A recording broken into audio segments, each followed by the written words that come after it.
Hi, welcome back to the HOPE Tech Astro channel. Today, we'll walk you through the installation of the electric focuser. First, let's take a look at what's included in the package. The electric focuser comes with a rich set of accessories, in addition to standard couplers compatible with various types of telescopes. It also includes a compact coupler designed specifically for the GS series guide scopes. Combined with multiple mounting brackets, it ensures flexible and stable installation. In this tutorial, we'll use a GS series guide scope as an example.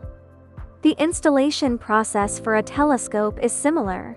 First, use two M36 short screws to attach the two mounting brackets of the electric focuser.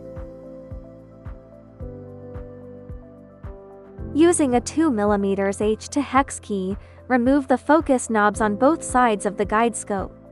Rotate the focus knob until the locking screw aligns with the hole at the bottom of the focuser. Through the bottom access hole, use the hex key to loosen the locking screw.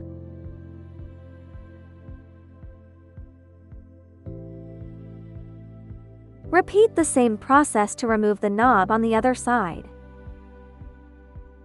Slide the small coupler shaft diameter 4 to 5 mm onto the guide scope's focus shaft.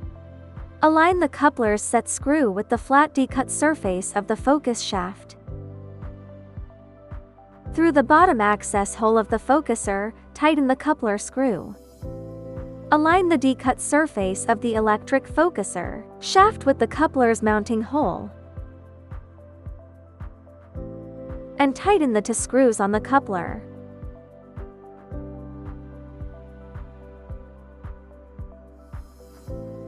Position the mounting bracket at the bottom of the focuser and secure it using two M5 screws with washers.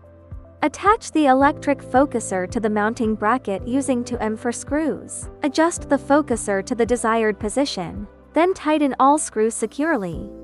Installation is now complete. The installation steps for a telescope and an electric focuser are generally the same as above, with the following differences. Only the single-speed focus knob needs to be removed, and the larger coupler shaft diameter 5 to 6 mm should be used for installation.